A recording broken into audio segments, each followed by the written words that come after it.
Welcome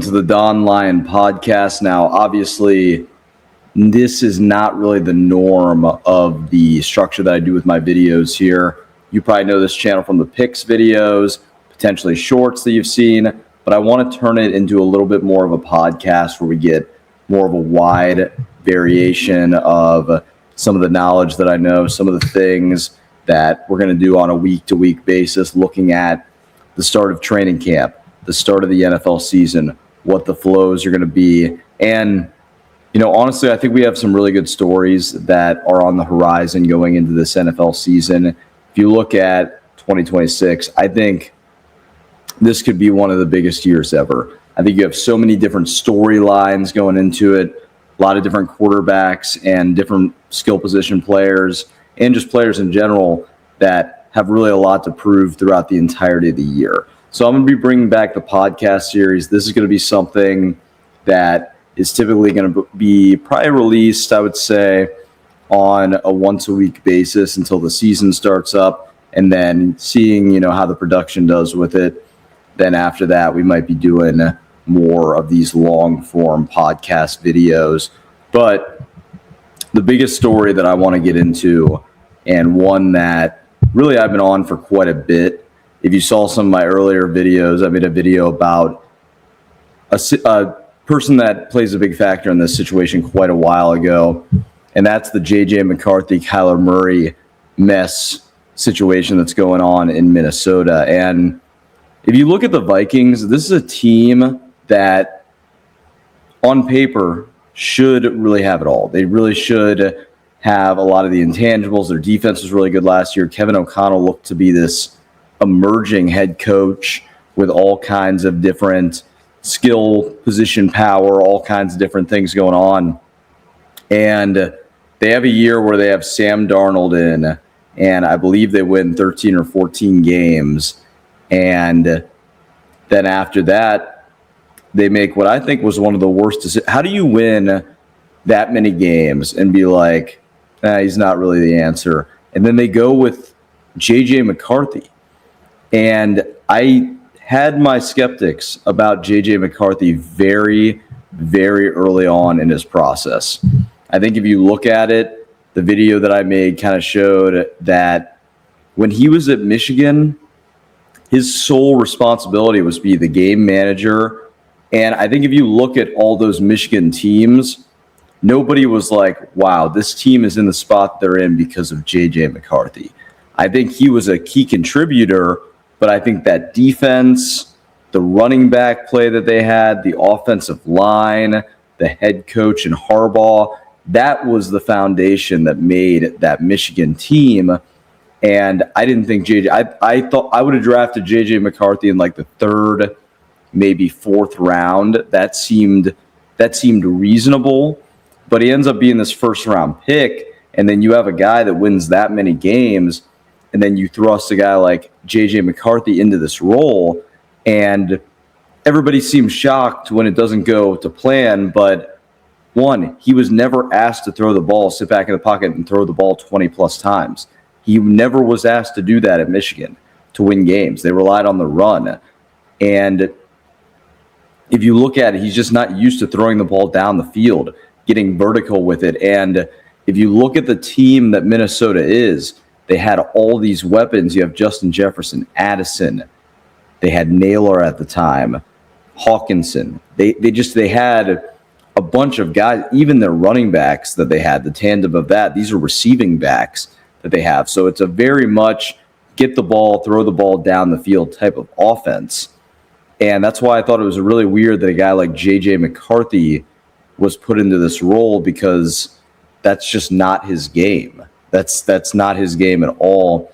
He would work better in a run-first system, or potentially a system that's really reliant on defense and potentially screen play, different things like that, maybe short down the field passes. But when you have potentially the best wide receiver in the NFL, a really good number two, and a great tight end and receiving backs, you're going to want a guy that can throw the ball down the field like a Sam Darnold, and that could be durable as well.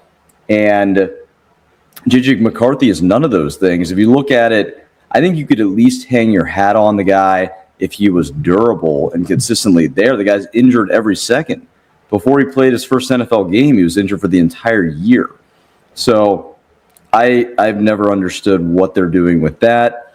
And then they go out and they bring in Kyler Murray. And this isn't me saying Kyler Murray's a bad quarterback. I don't think Kyler Murray's a bad quarterback because he shows there was ways where he could win. But if you look at Kyler Murray, his bread and butter is making plays, making spectacular plays, getting out of the pocket, more of a run-first team with you really need to find tight end play to make him work properly. And now you're in a situation where I just don't think he's going to fit with that receiving core. With a guy like Justin Jefferson, Jordan, where you're going to have to throw the ball deep down the field and sit in the pocket. Neither one of these quarterbacks sits in the pocket at all. It's not their strong suit. And if you look at it, they need a guy exactly like Darnold who formulated their success, yet they get two guys that are nothing like Sam Darnold. Neither one of them are durable. They both get injured every second. Neither one of them like to sit in the pocket. They like to ad-lib their plays. And neither one of them have that strong of an arm. So you put this together, and I think after this year, because you have two options and both of them are bad for your team, Kyler Murray will win the job. That's without question. But does that move the needle for them? I don't think so. You look at that division's unbelievably competitive. You have Chicago's on the rise. Green Bay still has that incredible defense. And it's just not really looking good for them as a whole overall. And you have Detroit in there too. And Detroit has all kinds of guys. So if you're looking at it, just given what they've been doing, it doesn't make a whole lot of sense. It doesn't make a whole lot of sense at all. And I don't know why you would go in that direction per se. Why would you go away? So it's just weird. The situation in its own is weird, and it's going to lead to a lot of people getting fired, and it's going to lead to Justin Jefferson requesting a trade. That's my bold take of this season. I think it gets so out of hand that he asks out at some point, because I just don't know how you facilitate a guy like that with these are your two quarterbacks that you have. Both of them are super injury prone. Like, both of them will play, but even when they're out there, they're not that effective, and they're injured. It's like two double negatives that they think is going to create a positive, and that is just not going to be the case. So Minnesota, that's just bad. I don't know. I haven't understood the process from the very beginning. They would be better off with so many different quarterbacks could fill a position, especially with the receiving core that they have and with their defensive ability. So yeah, I don't know what they were thinking with that. So I honestly think that's the biggest mess in the league right now, especially a team with that division and with the expectations. They're going to get crushed. They might only win. I think I have them at 8 games. I might be revoking that. I think they might win 5 or 6 games. I think it's a shocker, but you look at that division, it's very difficult. So I don't know what to do with them. Moving on, though, the next thing that I want to get into is I want to get into the players that have the most to prove this year. Highest expectations, players that must have successful seasons. And the guy at the top of my list is actually Joe Burrow. And I think the clock might be really ticking for Joe Burrow on possibilities of getting that team back to the Super Bowl. You look at it, 3 years in a row, that team hasn't been in the postseason. That's a tragedy given the trajectory that team was on. 2021, team goes to the Super Bowl. It's this amazing run. Burrow's second year. 2022, they're a bad call and a field goal away from going back to the Super Bowl. And 3 years after that, there's just been issues. There's been Burrow getting injured. There's been all kinds of different things. So I think this is a massive year for Joe Burrow and that team because, one, he's got all kinds of injuries. He's not always available. You never know what's going to happen. If he gets knocked out and he's not available for this season, that's just going to be an absolute disaster that you're going to have on your hands there. And they're going to have to do something about it.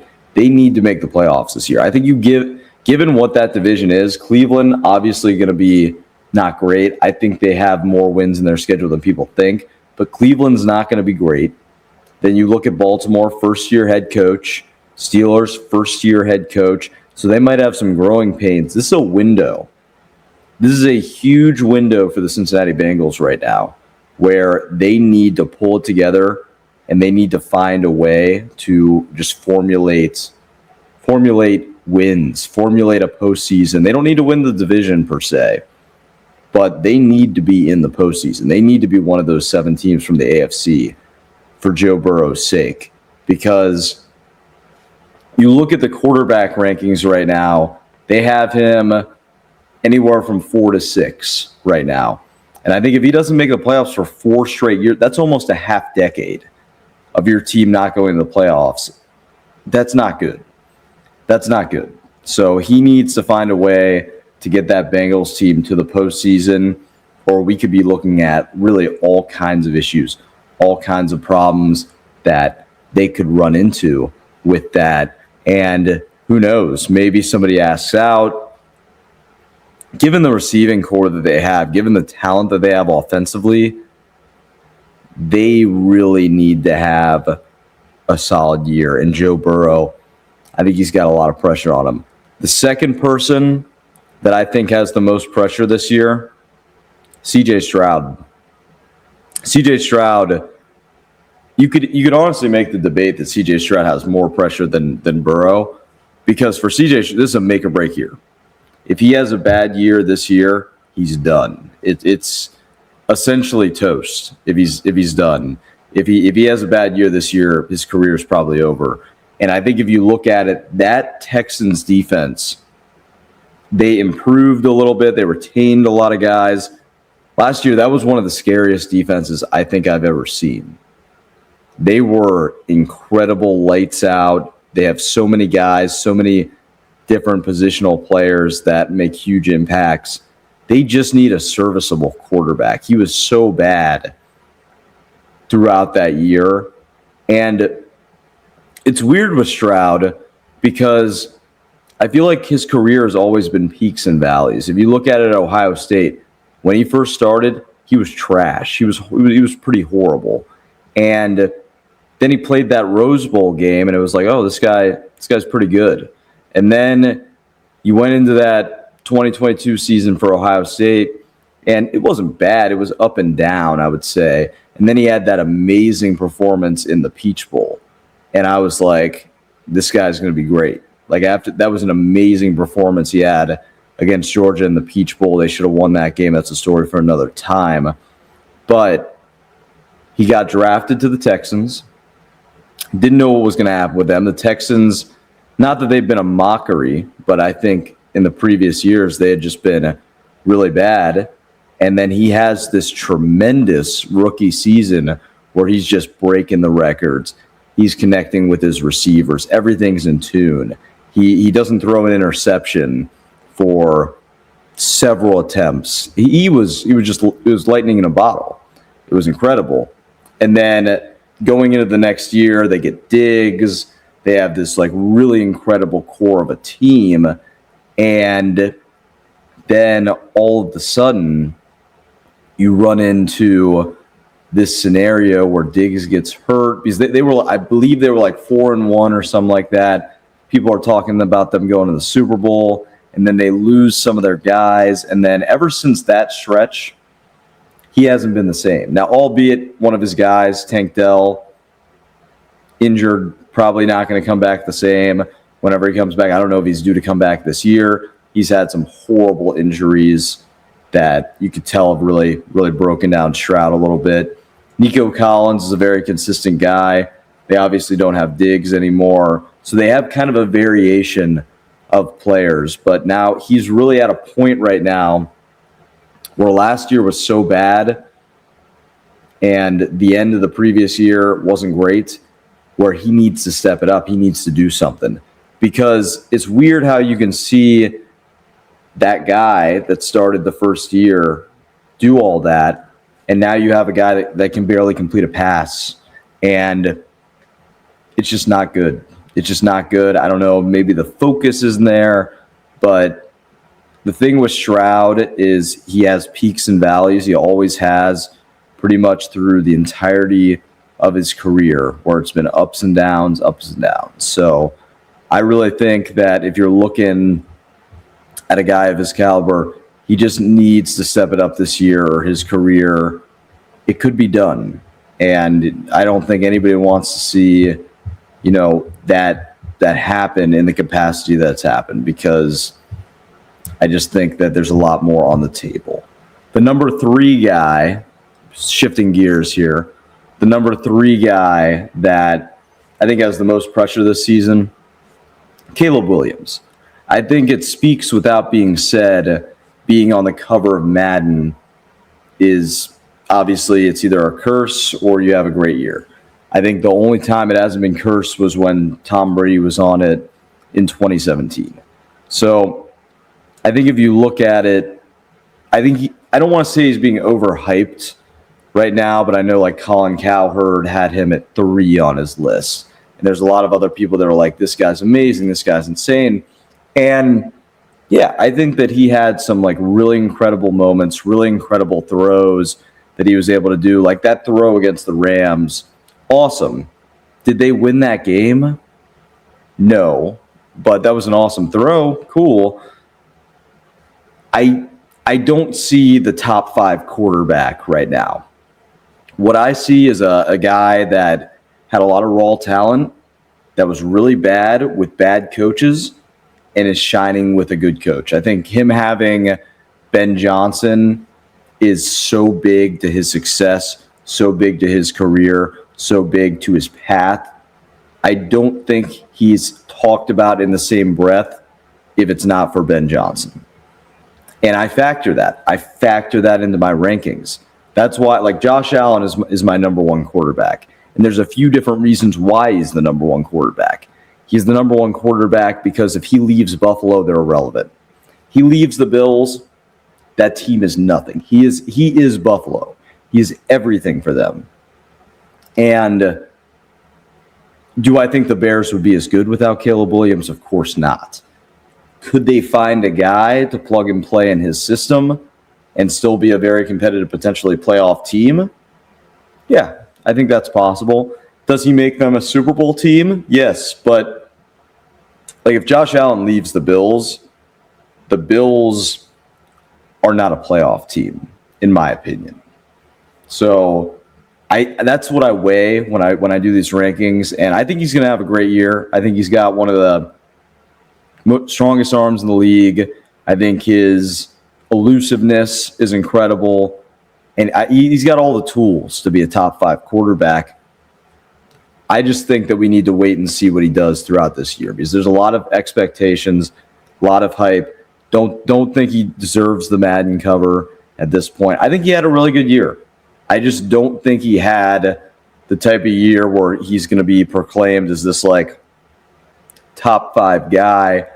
I just don't see that. I don't see that right now, but he needs to have a big year, because if he were to flop this year, all of a sudden all that press is going to turn on him, especially in Chicago where he's at, and given what they did last year. So they need to be as good or better than next year, or there's going to be problems, and there's going to be ridicule on a guy like Caleb Williams. Now, if they're better than next year, all right, we can start talking about that top 5, top 3 conversation.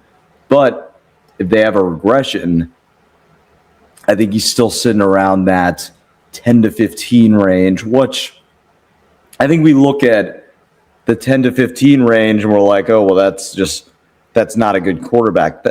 That's a fine 10 to 15 in the NFL.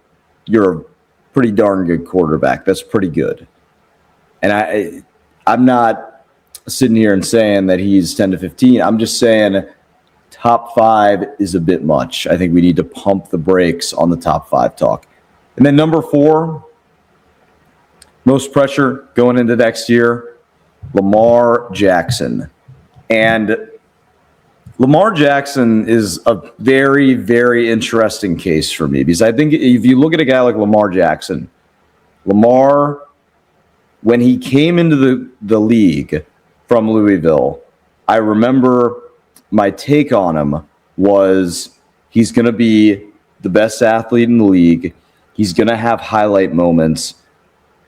My biggest questions were, is he going to be able to throw the ball in the pocket? And is he going to be able to stay healthy? Because when you see that guy run with people that are just that athletic, and especially that athletic and that lean, they are like one freak injury away from it being done. Especially when you rely on your athleticism like that to that degree. Now, he has been far better than I thought he would be, because he didn't have that major injury for a long time. And I think he's carved out a Hall of Fame career already. He's got 2 or 3 MVP. Like, he has done, regular season-wise, he's done great. Now, has he done well in the postseason? No. But you look at him, last year scares me, because once his athleticism fades, he is not that good of a pocket quarterback. Now, did he develop his pocket game? Yes. 100% he did, which made him a viable top 5. I had him at 2 at one point in the quarterback ranking list. So he was really up there, but it was because of how versatile he was. That's going to be his superpower. If you ask Lamar Jackson, what's your superpower? It's the fact that he can, on one play, do the most athletic thing of all time, run past like 5 guys, and then the next play can throw the ball in the pocket. But if you're looking at it, if you take away the athleticism, his arm is probably middle tier in the NFL. And for hyper athletes in any sport, they last about 10 years. They have about a 10-year runway where, and maybe less, maybe 8, where they're like really good in their prime. NBA examples of these people are like Russell Westbrook. Ja Morant is an example of this person. Tracy McGrady is kind of an example, but he was like he was what I thought would happen to Lamar early in his career. So I think if you look at these guys, these hyper athletic guys, they don't last forever. That's just not how their games are. They rely on their athleticism a lot, and when their athleticism is good, they are darn near unbeatable, but they get injured. And what I worry about with Lamar Jackson, what everybody worries about with Lamar Jackson going into this year, how healthy is he going to be able to be? Because he's getting up there in age, which is my first concern, and last year was rough. Was last year the beginning of the end? And that's something that I have to take into account. Now, do I think he could have a bounce-back year and potentially be in the MVP conversation? Yes. But this will be a tall tale year of if he is done or if he has a few years left, because it's one or the other. He either has 1, maybe 2 great, close to peak years left, or the peak is past. We're going to find that out this year, and that's why he has a lot of pressure on him, especially you got a new coach. He no longer has Harbaugh. Harbaugh was a really good glue guy to kind of hold things together, and we'll see. We'll see what happens with him. We'll see what goes on with his career. But I think it's going to be a huge year for him, and we're going to find out, is he on the back half or is he at the end of his peak? And I think that's really interesting for him, because he's at the end of his peak. Their window is small.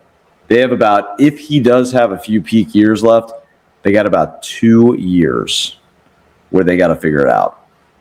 Moving on to the 5th guy that has the most pressure here, and I think I got to put him on here every year, but it's Josh Allen. And the reason it's Josh Allen is because the last thing, there should be pressure going into him every year. The last thing that you want to do if you're Josh Allen is wrap up your career without going to the Super Bowl. Without winning it would still be a tragedy, but without going to it, it's going to be really difficult to put him in the top 10 all-time category.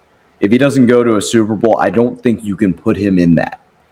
So he needs to get to one. I don't know how he's going to, well, I don't know with his team and with the competitiveness of the AFC, I just think it's going to be very difficult for him to make it there, given that he wasn't there last year. Last year was the window. Last year was the absolute window, and they blew it. And I think if you look at it, he is running out of time.